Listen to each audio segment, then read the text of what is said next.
I'm sorry, sir, but you can't send any swear words in a telegram. 11-pound boy arrived. Mother and child doing okay. Who said America was through? I'll repeat. A paid telegram to Dr. Murray Reed, 219 Temple Avenue, City. Congratulations, stop. Plans afoot for small party in your honor. Manville Penthouse next Saturday, 10 p.m. Stop. Maintain secrecy, stop. Promise you most original party ever slated. Signed, your host. Yes, sir. I'll send that to the 8 addresses you gave me. Please deposit $3.36 in the coin box. Thank you. Gee, that guy's got a spooky voice. Maybe he's an undertaker. No, he's throwing a party.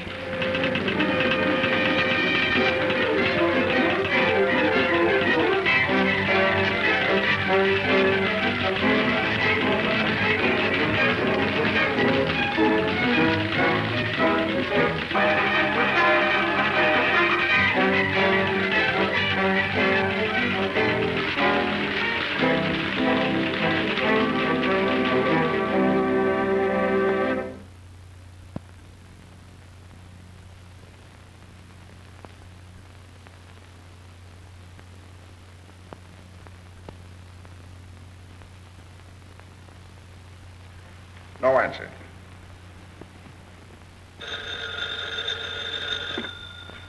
Hello? Oh, hello, Mr. Osgood.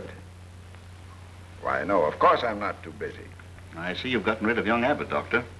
Thanks for acting so promptly. Well, you may rest assured that I will never retain anyone on the faculty who is distasteful to you, Mr. Osgood. Yeah, but he claims it wasn't radicalism. He says it was just constructive patriotism to train the next generation to take care of crooks like you, Mr. Osgood, who cheat the investing public. Yes. Oh, by the way, the papers tonight will carry the story of your latest gift to us. Oh, that wasn't necessary, Doctor. You know how I dislike publicity. Perhaps my example will encourage others. It's all right, Doctor. Keep up the good work. Get the afternoon papers. Clip all references to my gift to Rayburn University. Yes, sir. There's a Mr. Henry Abbott waiting to see you. Abbott? Probably wants me to have him reinstated in the university. Let him wait. Yes, sir. And get campaign headquarters. I want to talk to Burke. Yes, sir.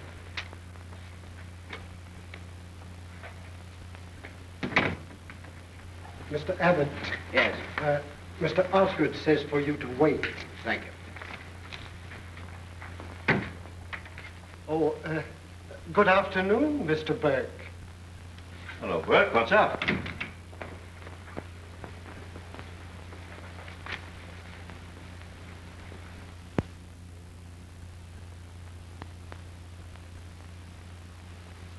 Is this true? 30 years ago, when I was a boy. Why didn't you tell me? You know what you've done? You've handed the mayor's chair to Tim Cronin's man on a platter. For 30 years, I've been straight. There hasn't been a whisper. How did they find out? That woman lawyer of Cronin's. Sylvia Inglesby. Yes, she traced me back every step of the way. My whole career ruined. Your career? What about mine? We've held you up as a stainless character, and you come sniveling in here the day before election and tell me that you're a jailbird. You've let Tim Cronin make me the laughingstock of the whole city. Get out! But I... Get out! Get me Tim Cronin's office. Yes, sir. Mr. Abbott is still waiting, sir. Tell him that Dr. Reed's decision is final. Yes, sir.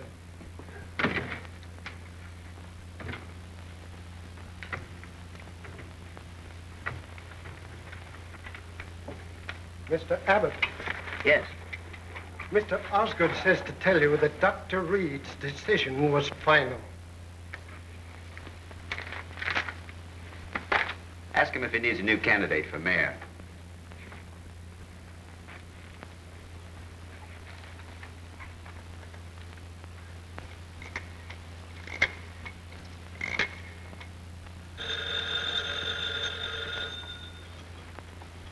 Yes?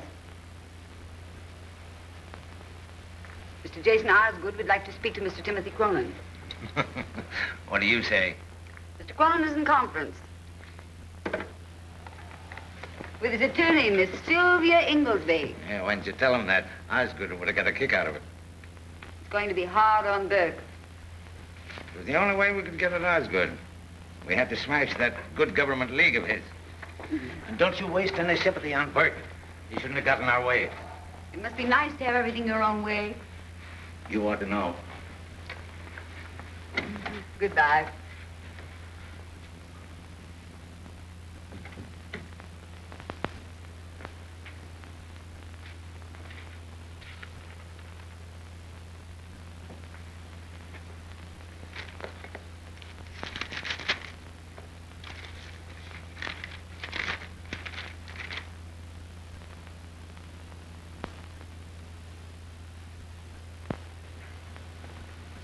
Two lumps, June. You know, Margaret, your party last night settled a problem for me. Really? What was it? About the Cronin girl. She's been everywhere, you know. But I couldn't quite make up my mind about her. Of course, when you left her out, that decided me. Well, I've no doubt she's a very nice girl. But after all, she is the daughter of a corrupt politician. And one must draw the line somewhere. Telegram, madam. Oh, thank you.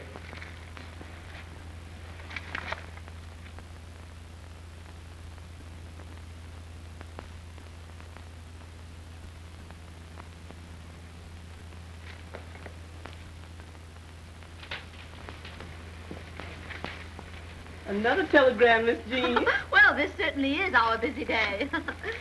In gospel train I'm coming. I hear it just as hanging.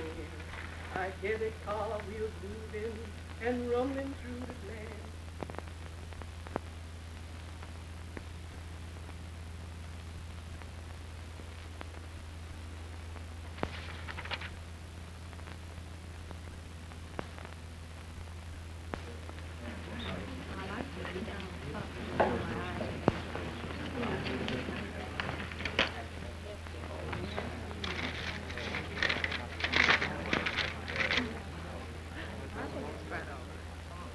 Congratulations. Good news, Mr. Abbott?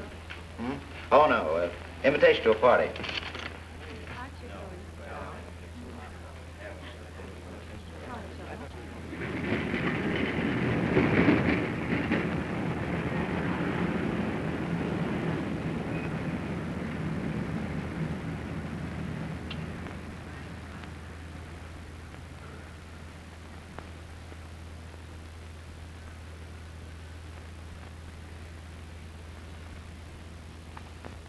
You and I are old friends, Margaret.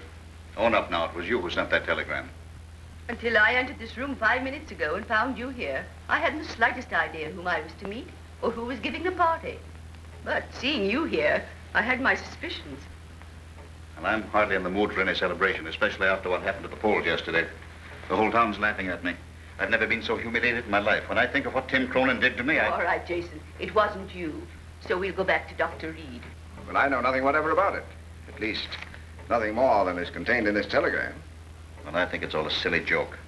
Well, it was clever enough to bring us here. It was clever at that. Seems to me, Margaret, that somebody's trying to challenge your position as giving the city's most humorous parties. Well, tonight I'm quite content to be a guest. And when our host appears, I'm going to ask him to show me his house. The little I've seen is marvelous. But I don't like it. I don't like it a bit.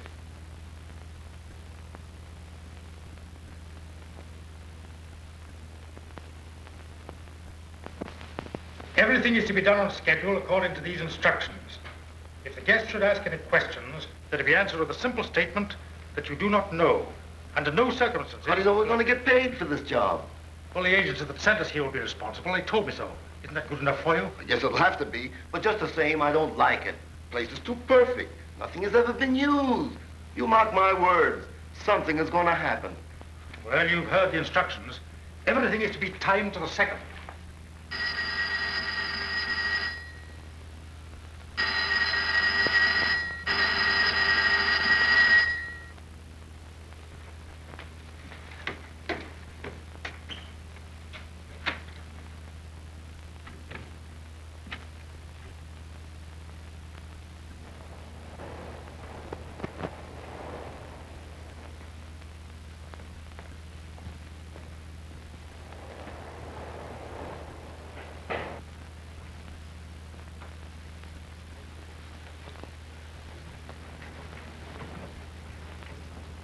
Don't think I'm through.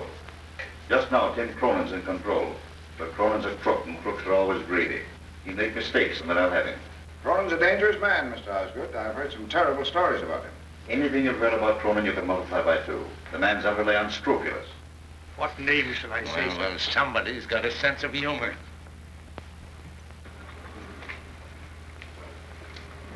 How are you, Osgood? I'm well, thank you. Hello, Doctor.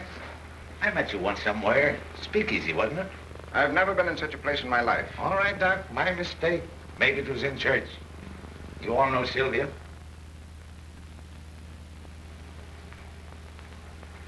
This, I believe, is Mrs. Chisholm. I've heard my daughter speak of you quite recently, in fact. She's a very charming girl. Yeah. I'll tell her you said so.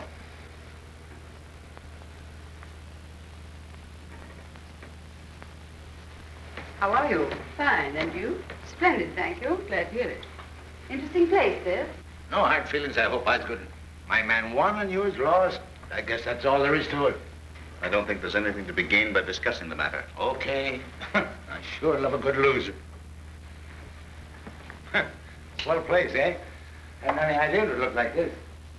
Why not own up, Sylvia? You're the one who sent those telegrams. You're wrong, my dear.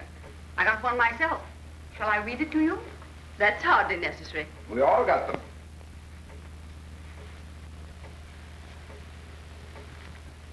The grandest city in the world. Say, Osgood, you any idea how I feel about that tonight? Maybe you can guess. I think we'd better go. Oh, Doctor. Doctor. Yes? We're leaving. We're not very popular here. What do you want to go for? Why, you only just come. Somebody planned a swell party and now you want to run out on it. Everybody makes whoopee on Saturday night. We've got that much in common anyhow. Good night.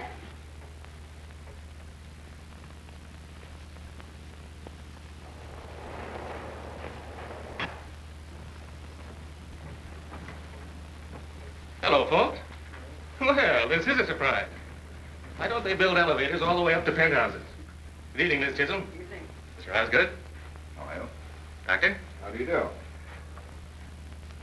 Well, Sylvia. And Cronin. Hey, this is swell of you, Tim. I suppose it's your way of celebrating. Considerate of you to invite Osgood, and very nice of him to accept. I've changed my mind. I'm remaining. What about you, Margaret? As you wish. You're not thinking this is my party, are you? Well, yes, isn't it? Yeah, that's the trouble with you authors. You got too much imagination.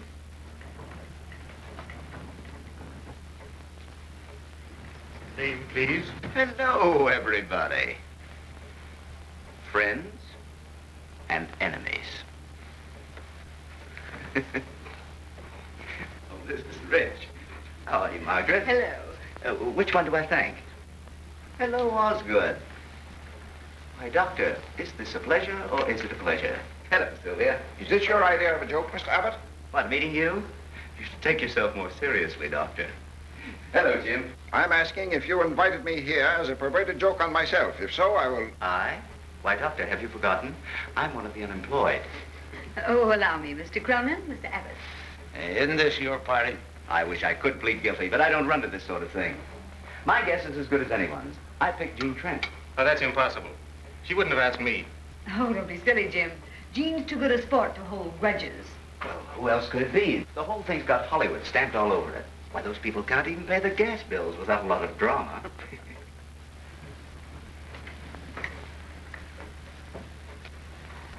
Miss Jean Trent. Hello, Jean. Hello, Henry. There she is. What did I tell you? Thrilled.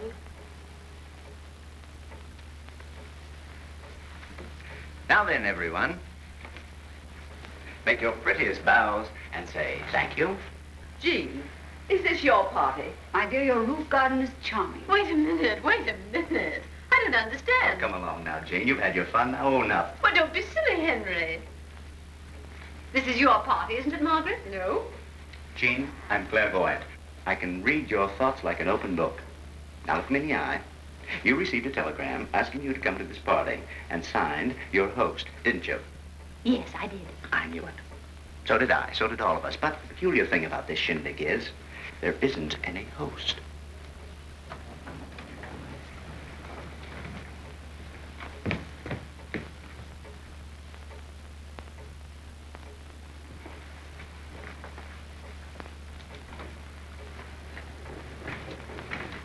What name did you say, sir?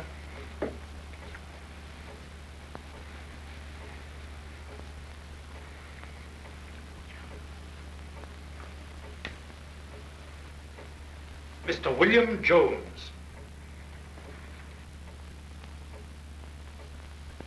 Did you send? Are you our host? Me? Oh, no. Excuse me, sir. I'm the assistant butler. What? Well, you see, I ain't got no fish and soup. And I gotta wait for my brother to come home. He works in a speak up on 50th Street. And that's why I'm so late. Go into the kitchen. Yes, sir. I regret, sir. I apologize, sir. All right. What's your name? Hawkins, sir. It would be. Hawkins, we'd like to know something. Who's giving this party? That I cannot tell you, madam. You mean it's a secret? I mean I do not know, sir. I was engaged this afternoon by telephone through the Castildan agency. Typewritten instructions were mailed to me, sir. I was to come here tonight and find everything in readiness for me. How'd you get in? The key also was mailed to me, sir.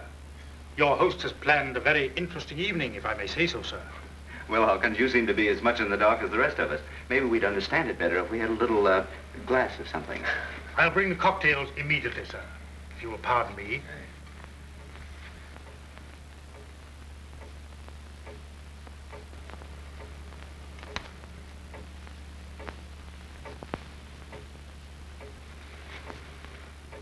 Don't turn that thing on, Hawkins. It makes such a beastly noise. If you don't mind, sir. Oh, but I do mind. I'm sorry, sir, but my instructions were to turn the radio on at this particular time.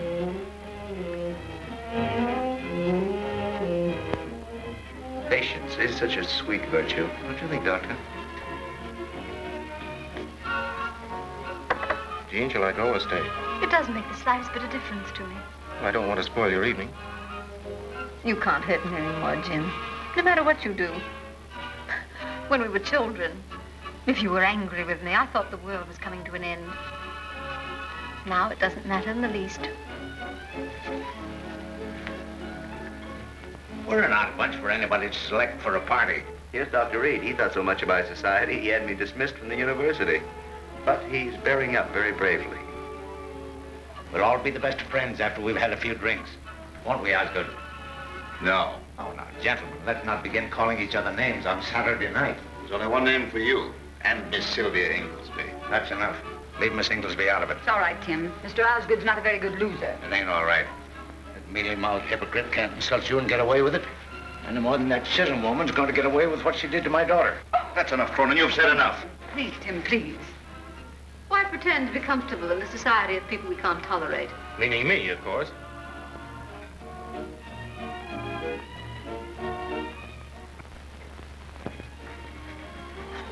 Please.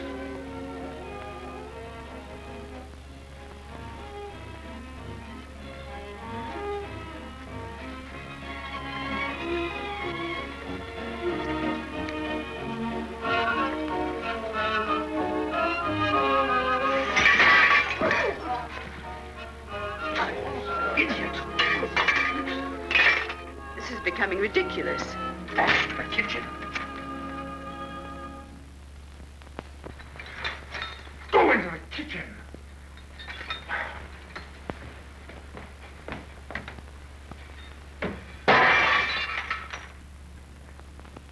Jason, will you take me home? Certainly. I'm going too. Are you coming, Doctor? Wait! Don't anyone leave. This is Station WITS, W-I-T-S, broadcasting. I trust you have enjoyed the first part of the evening's entertainment. You are now listening to the voice of your host. Ladies and gentlemen, you are promised the most original party ever given in this city. Tonight, my friends, we are to play an amusing game in which each of you will have ample opportunity to use your brain. This may be fun after all. Now we'll clear up this mystery. He's very clever, whoever he is. It doesn't sound like any voice I've ever heard. But where can he be? Probably sitting in another room with one of those trick microphones hooked up to this thing. I warn you, however, the stakes will be high, for tonight you are commanded to play an absorbing game. A game of death. You have been chosen with care, for only men and women of your exceptional intellectual ability will be worthy opponents. Until dawn, we will play a game of wits, yours against mine. Does he think he can frighten us with this kind of nonsense? Jason, I am frightened. Someone's having a joke. I warn you, it is not a joke. This is the voice of one you know well. One who has planned revenge because of deadly wrong. Give attention to the rules and try to win. He hears us. You will notice the telephone connections have been cut.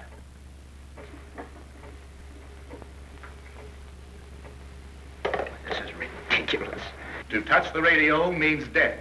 It's charged with enough electricity to kill you instantly. Well, I'm getting out of here. Come on, Tim. There is no escape. The gates by which you entered the garden are also charged with electricity. I want to get out of here.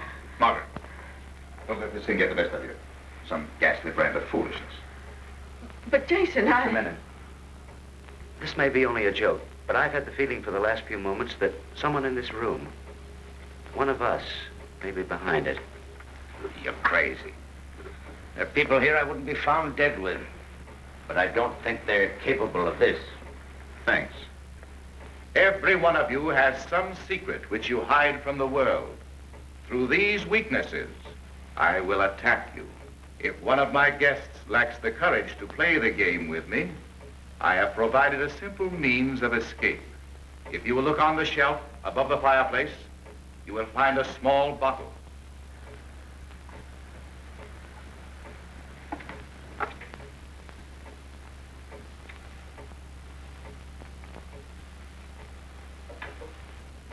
Prussic acid. Escape? You mean suicide? Well, if one of you is doing this, won't you stop it, please? My friends, before the clock strikes 11, one of you will be dead. The one who least deserves to live. This is absurd. For those of you who think it is a jest, permit me to direct you to the door at the right of the entrance. The key is in the hand on the table. Now we'll meet our host.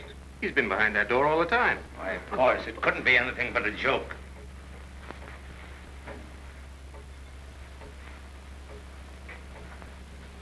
Come on, give him a reception.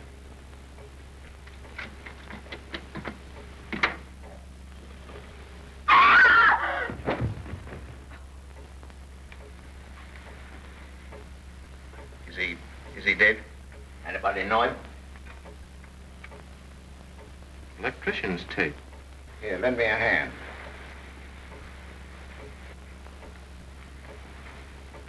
Gene. Gene, come back here. Come back here. Gene, come out. Don't be killed. What?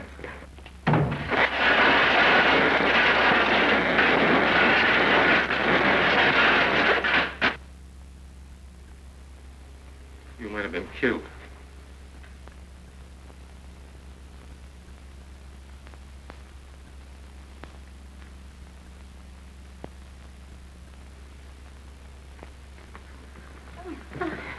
There, dear. Yeah, sorry. I guess the best thing for us to do is to stay in this room. Gentlemen, I've got an idea. Come on.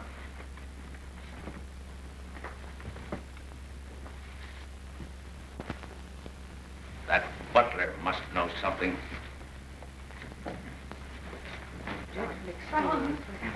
I think we better go in with the others. I think that's a good idea. All right. You'll feel better. I'm all right now.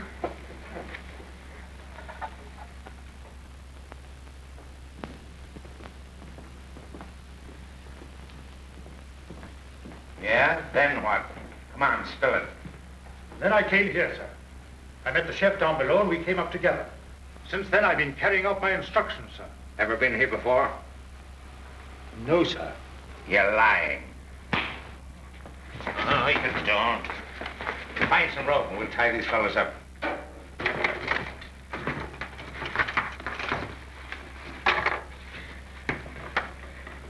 You're out of circulation for a while. Did your instructions tell you what to do now? We've got to find the man who hired them. If we're going to get out of here alive, we've got to find out who's back of this. I suggest we give this place as thorough an examination as we can. As we dare. If you'll allow me, I'll divide you into searching parties. Shoot. Miss Inglesby, you go with Jean and Margaret. Examine the bedrooms thoroughly. Abbott and Cronin take the dining room and the floor beyond. Jim and the doctor can take the garden. What about the living room? I'll go through that myself. Let's go.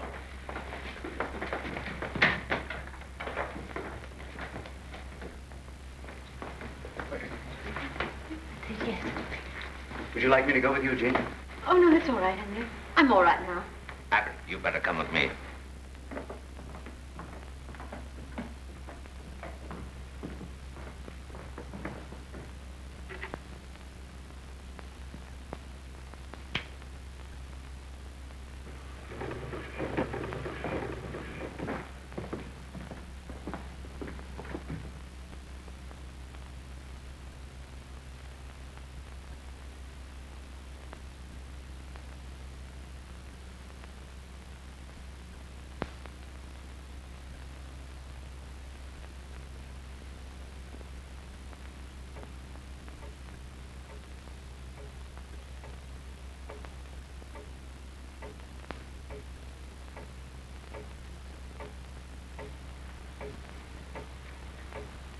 Can you hear me? It's Jason Osgood. There's nobody else in here. You said you were going to kill me. Well, I make it worth your while to let me out of this. Don't you understand? I'm not trying to threaten you. I'm trying to make a bargain. I'll give you $50,000. I won't try to find out who you are. I'll give you $100,000. More than that if you give me time to get it.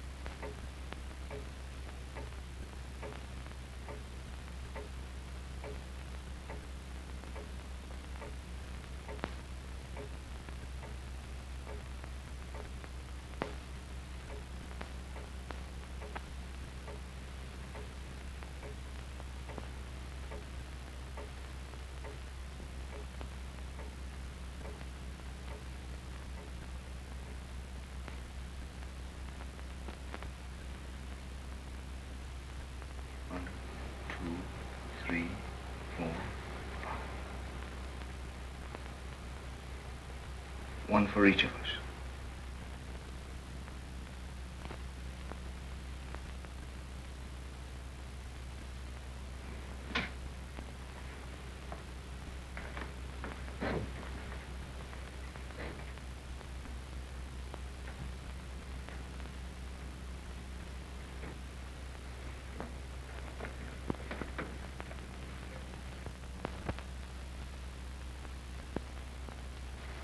Come on, let's get back.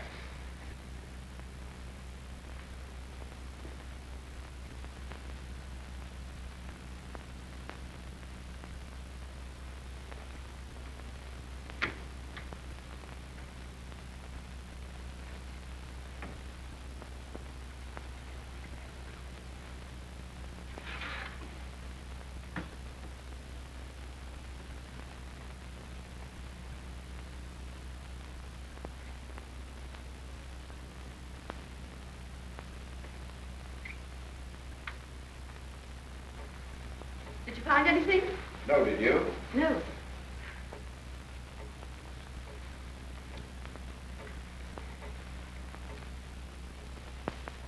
Where's Mr. Osgood?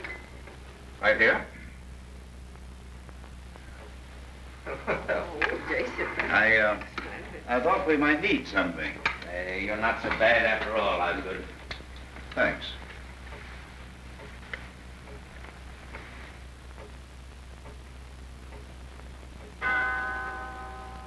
Look, it's 11.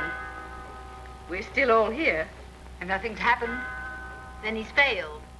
Your good health, everyone. Stop. Don't drink. You are about to meet my guest of honor, the 9th guest. The 9th guest? His name is Death. It pleases me greatly, my friends, to tell you Mr. Jason Osgood will be dead in a few seconds.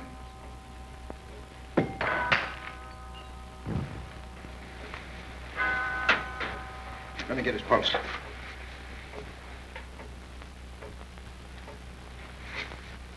You did this. You're crazy. You wanted him out of the way so you and your crowd could do as you pleased. Now he's gone. You killed him. Why, you fool. Don't do that. You hated him. We all know that. Sure, I hated him. But not enough to kill him. You don't have to stand this kind of talk to him. Please, please, we've got to keep our heads. My friends, none of you is guilty of the death of this man. He was the agent of his own death. The drinks he offered you were poisoned. When he opened the bottle of prussic acid, he cut himself on the poisoned cap. Stop it!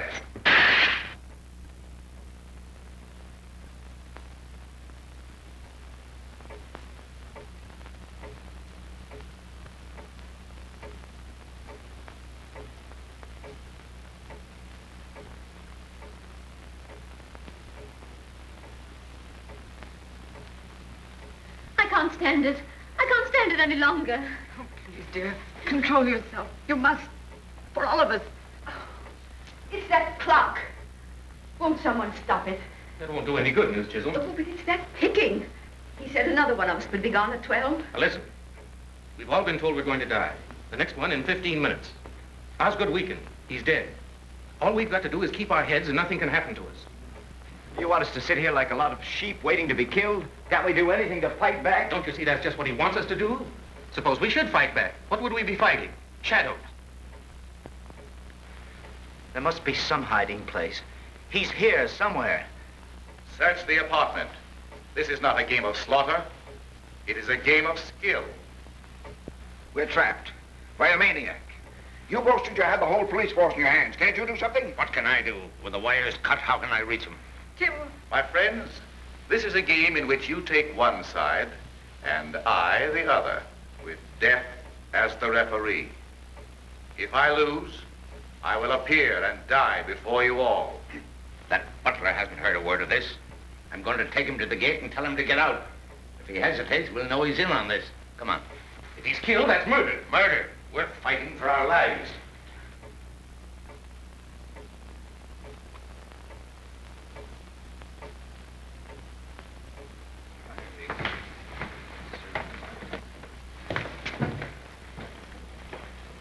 He heard you. He's taking care of the servants. Then they are part of it. I was right. There is a hiding place. Somebody untied them. They couldn't just float away. Somebody untied him, all right. That somebody is one of us. I want a showdown. Do you dare to imply that I would... Dare? Me? Caught like a rat?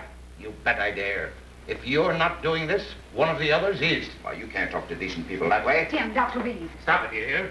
You're acting like a couple of caged animals. That's what we are, caged. Can't you realize we've got to stick together? If we don't, we'll all be dead before morning. Get back in that living room. Sit still and don't answer a single challenge the voice offers. I tell you, nothing can happen. Sit still, nothing. I'm going to find those servants. I'm going with you. Well, go ahead. It's your funeral. Well, we better keep an eye out.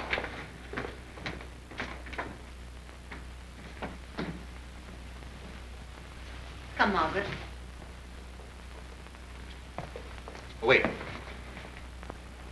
I don't want you to go. What right have you to tell me what to do? Oh, Jane, please. And please stop pretending. Pretending? Yes.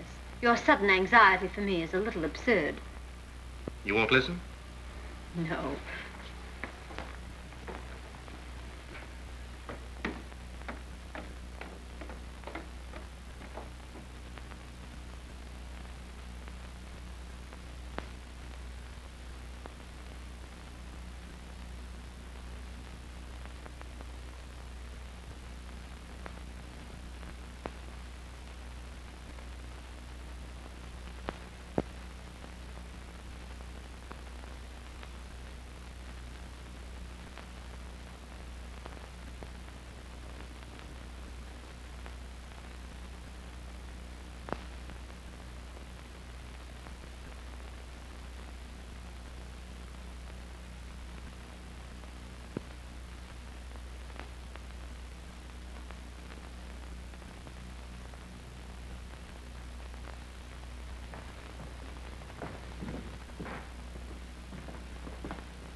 We've been in there.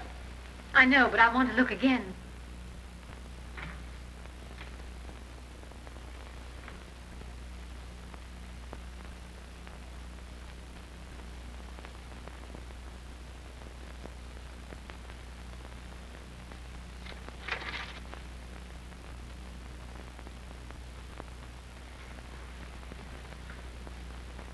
Did you find anything? Did you find anything? No. Come along, then. The others will be wondering where we are.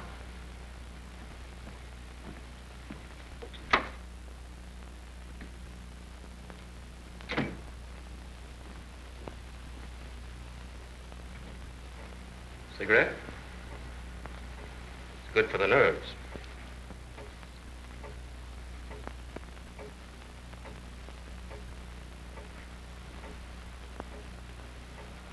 No, thanks. I'll smoke my own.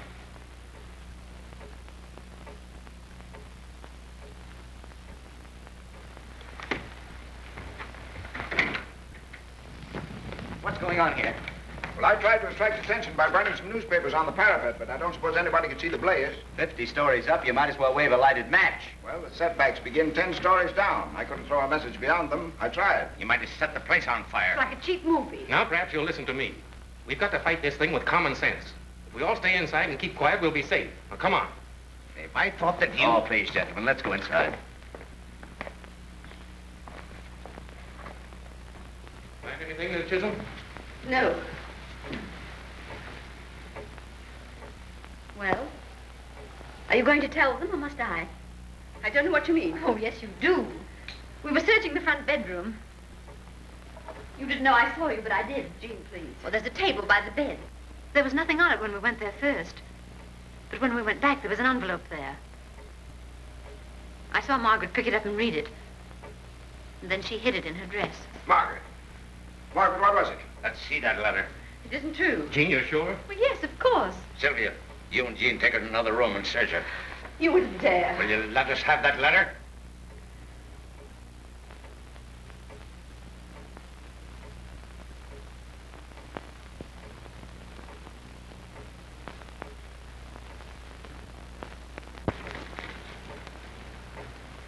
Before the night is over, Margaret Chisholm, I will expose you for what you are, your host. What does it mean?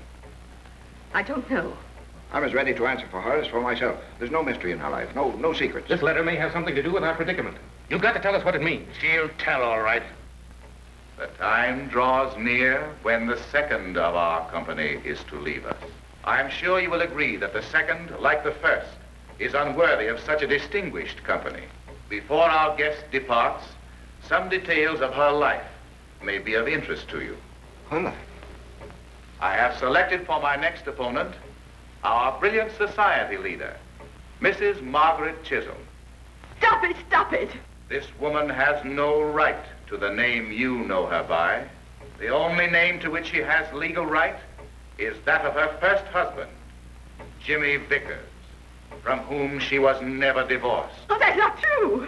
Margaret Chisholm's sins have overtaken her at last. Jimmy Vickers is locked up in an insane asylum.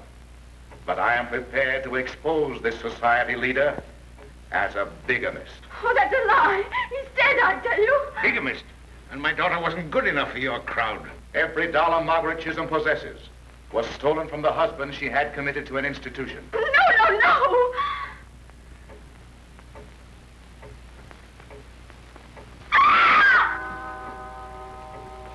Margaret!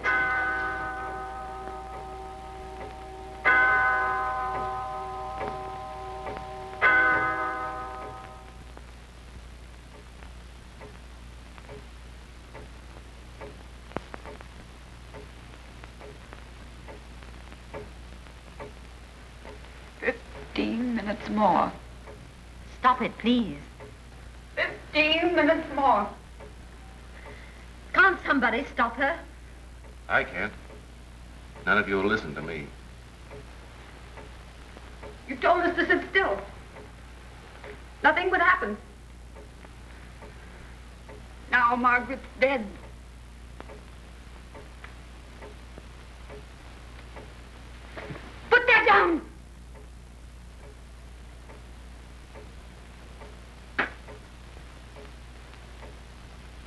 She killed herself. They were both killed by their own weakness. Just as that radio voice said all of us would be. It's one of us. It must be. We've looked everywhere. Yet the servants disappeared. Somebody helped them. And that letter. Somebody put it where Margaret would find it. 15 minutes more. He just said another would go. You're the only one here would like to kill me. Now Osgood's gone. I never earned the reputation of a killer. You have. Are you yellow school teacher? Jim, please. We're playing right into their hands, just as we did both times before. You said it was one of us. How do we know it isn't you, Doctor?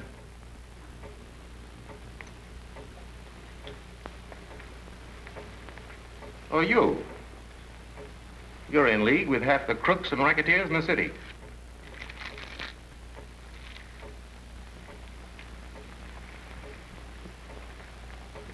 There are 6 of us left. And everyone has something against somebody here. I never harmed anyone.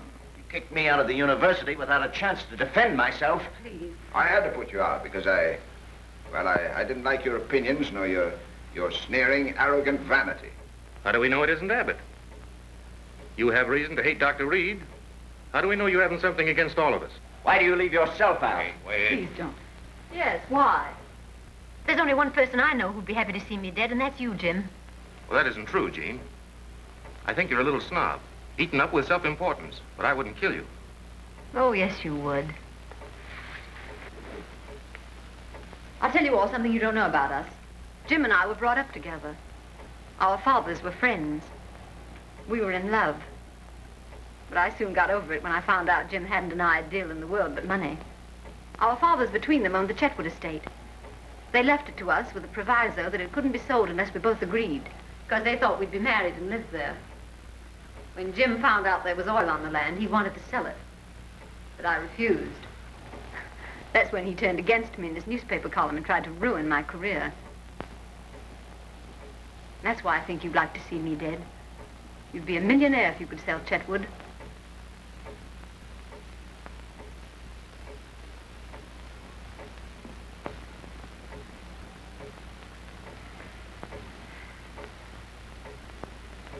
Have you finished? Yes. Jean, I'll tell you the truth. I've loved you ever since you were a little girl. There's never been anyone else. I know you're vain and shallow. But as long as I live, I'll go on loving you.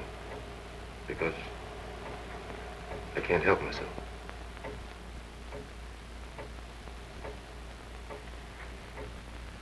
Now you've heard all about us, and Abbott, and the doctor. What about you, Cronin, and Sylvia? Well, what about us? You both have reasons to want to see each other dead. Sylvia's the best friend I've got. Her husband filed suit for divorce yesterday, and she made him withdraw it. How'd you know that? How does a newspaper man know anything? That's plenty of reason for you wanting to get rid of her. Everyone knows you're insanely jealous of her. And she has a much better reason for wanting to see you dead. You left her $250,000 in your will. Ask me how I know that.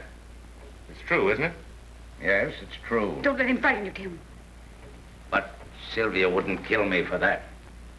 There are men within a dozen blocks of here who'd kill you for much less. Now you've heard the whole works. What's your verdict? Which one of us wants to kill the other 5?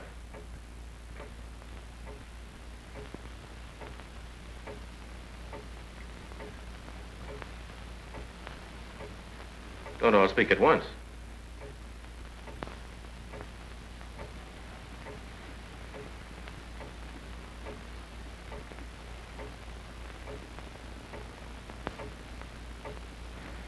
Why don't you search us? Margaret Chisholm had something hidden. We'd never have known it if Gene hadn't told. Maybe some of the others have something in his clothes that'll give the show away. Nobody's going to put a hand on me. Why should you object if you've nothing to hide?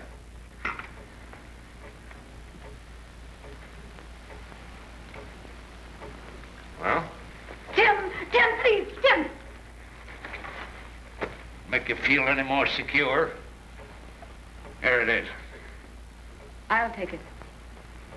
I've got enemies enough. I always carry a gun. Search him. Take him, and you'll be sorry for something. What's this? The radio tube. It was you. Where did that thing come from? This is Stable. That's what it... Let him go, do you hear? Let him go. Sylvia! Put that gun down. Put it down.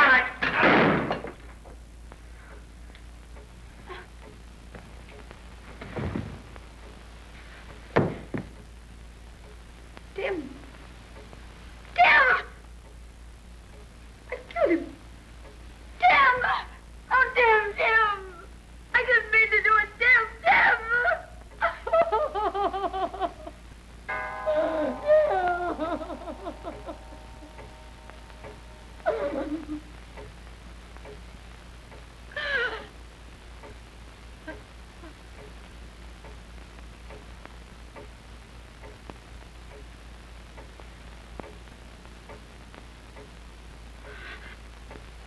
Sylvia!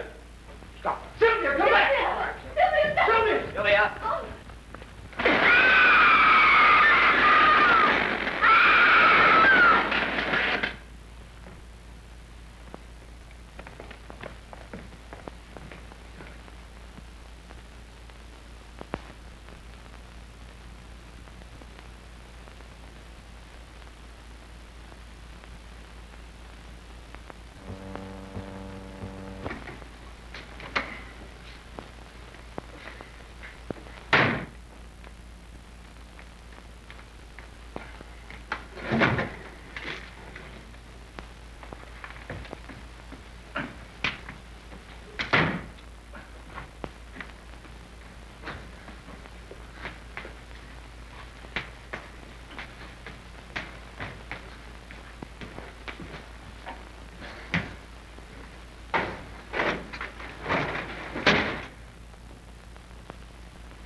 Drink this.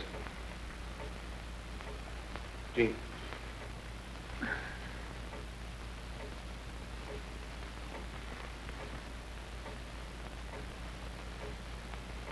No, Well, Jean, you don't think that I don't know what to think anymore.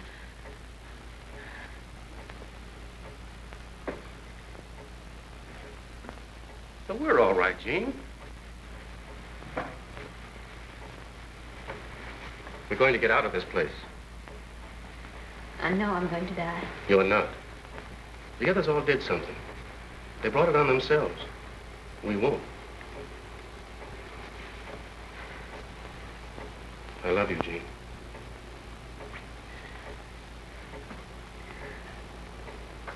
You told them all about me. Oh, you shouldn't have done that. You made me feel so cheap and mean. You're not. Oh, yes, I am.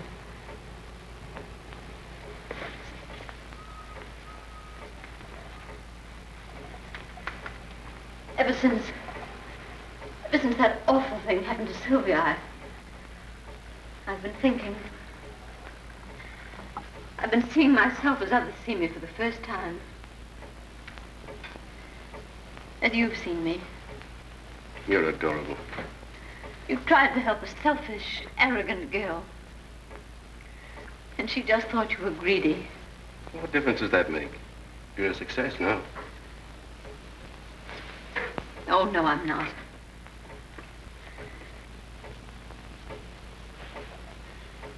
I'm just lucky, that's all. I got the breaks that other girls didn't get. But I haven't really lived yet. I don't want to die. We'll find some way out of this. There must be some way.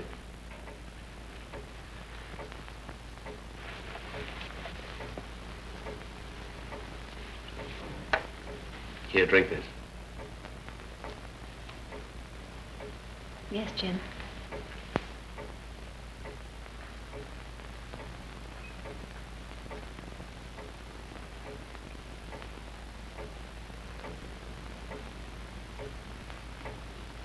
Why are you looking at me so queerly?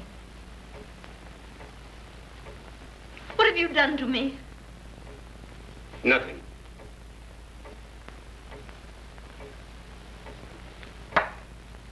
Now you satisfied?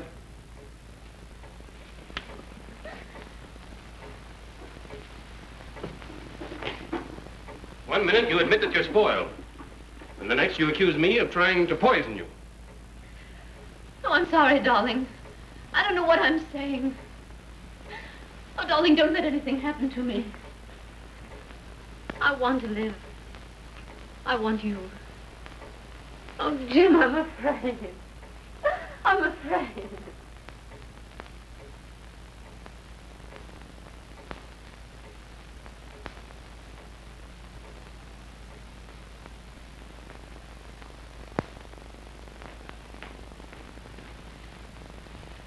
Come, pull yourself together, Abbott. I'm all right. Stop trying to take care of me. Let's go inside. I don't feel safe out here.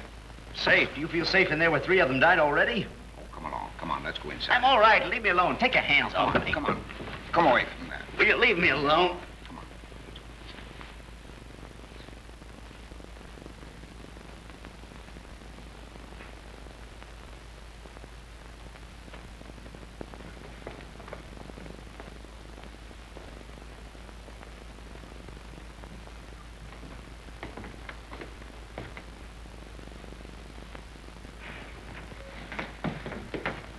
What are you doing down there?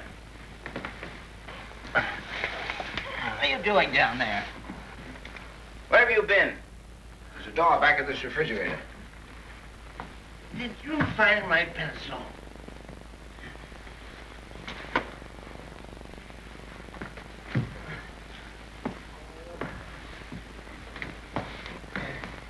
I've got it here. Lend me a hand.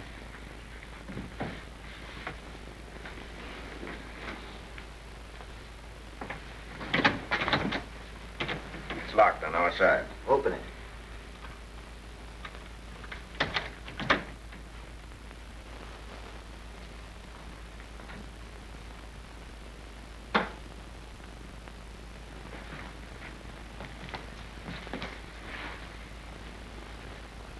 They're drugged. For goodness sake. Oh, my pencil. I found my pencil. What do you know about this? Please. What architecture? Boy, oh boy. Eeny, meeny, miny, mo. I think that was... Oh, he's drunk. Yes, right, mister. He's drunk. Come on, let's get out of here. That's a good idea. Let's get out of here.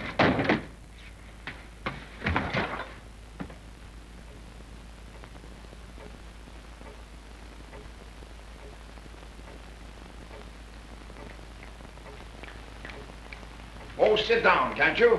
There's nothing to be gained by being a coward. You can't talk to me like that. If you're brave, it's because you've got nothing to be afraid of. I think you planned this whole thing yourself. Stop it. Can't you see what you're doing? You're fighting just as the others did before they were killed. Jean's right. It's what I've told you all along. For heaven's sake, keep still.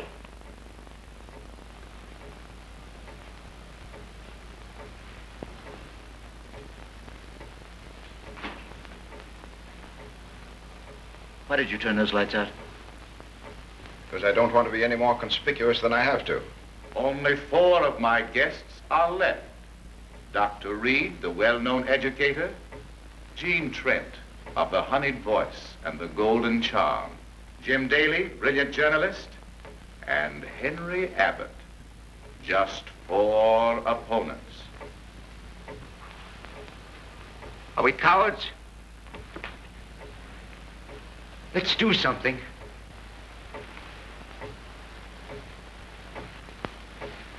Let's die fighting. My friends, permit me to remind you that there is but one danger in this room. The danger that you may not outwit me. You haven't the courage to fight this through. He hears us. Oh, where is he hidden?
He's dead.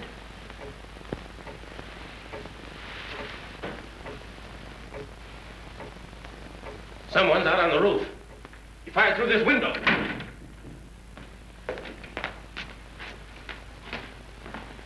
Jim! Jean.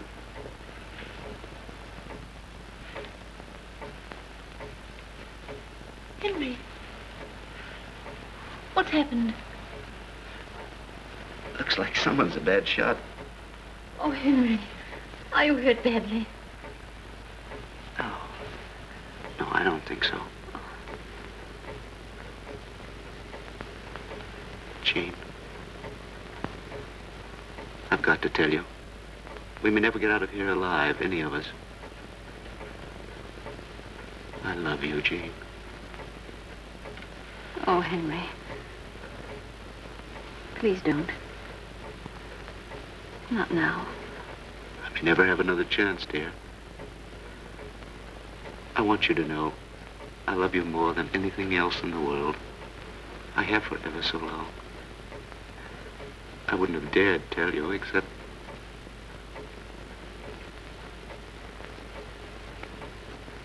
It doesn't make any difference whether I love you or not, does it?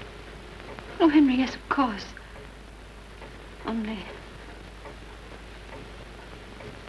Only just now we've got to find Jim.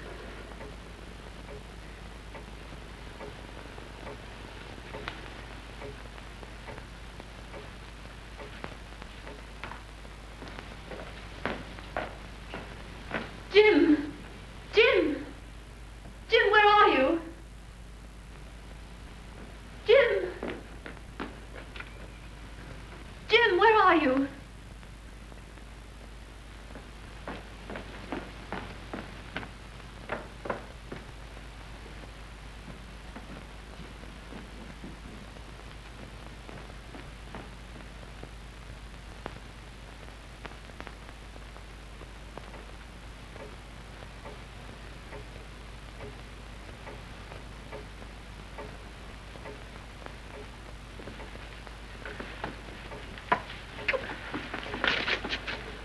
What are you doing?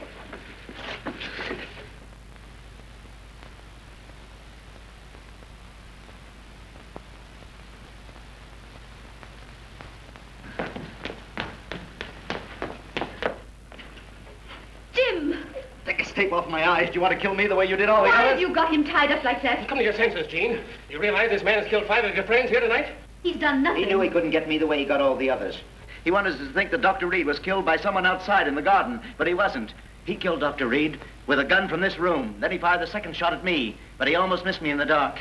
That hole in the glass wasn't made by a bullet. It was made when he threw the gun through the window.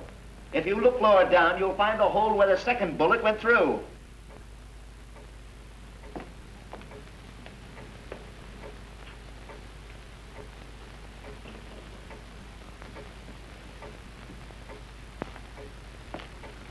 Take that strip off his eyes. Jean, you don't understand. Take that tape off his eyes, quick! Jean, put that gun down. I mean it.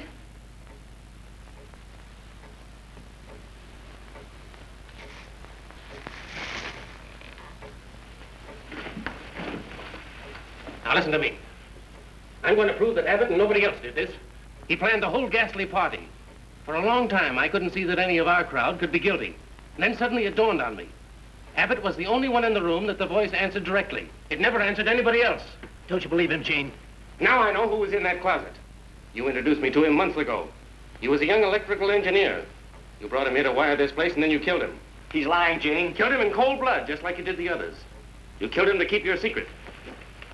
Didn't you? Wait. Don't anyone leave. What is it? This is Station WITS, WITS Broadcasting. I trust you have enjoyed the first part of the evening's entertainment. You are now listening to the voice of your host. Now do you believe me? Abbott sat in this chair every chance he could get tonight. He was in it every time the radio voice started to speak. Listen to another.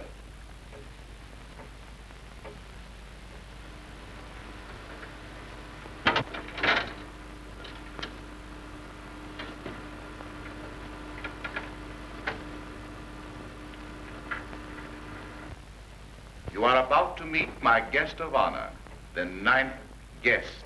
His name is Death. I have selected for my next opponent our brilliant society leader, Mrs. Margaret. No, you don't. Don't move, Henry.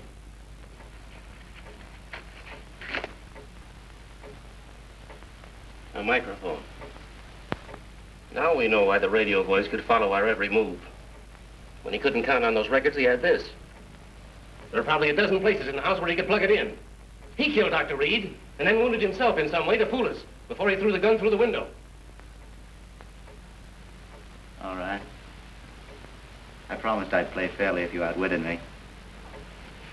Well, I've lost.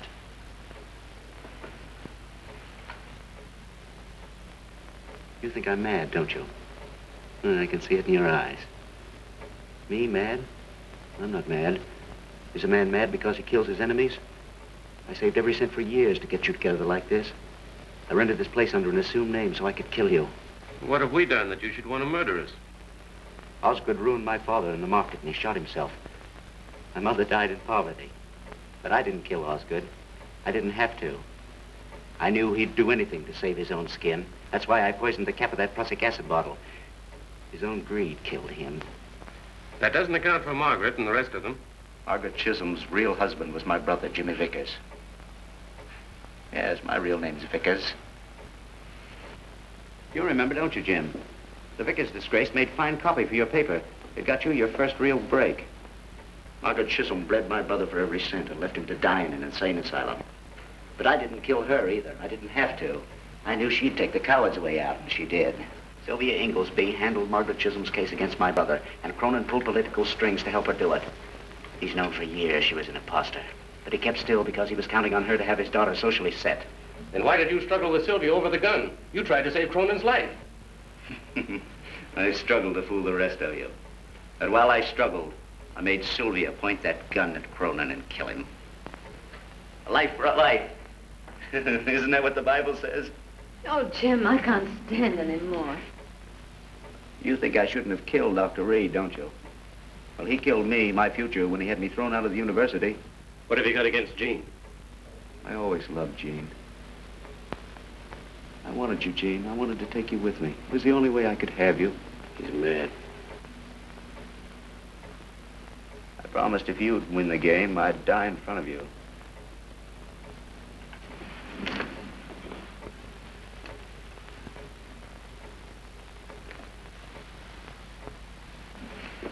It's your last trick, Abbott.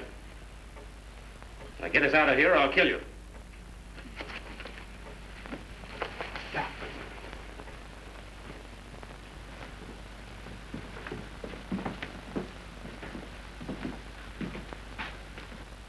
Where's the switch?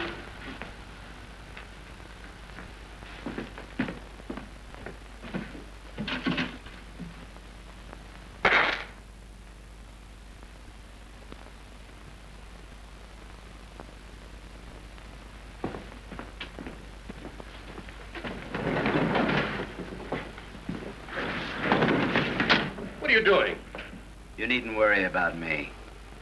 Trials are such messy things.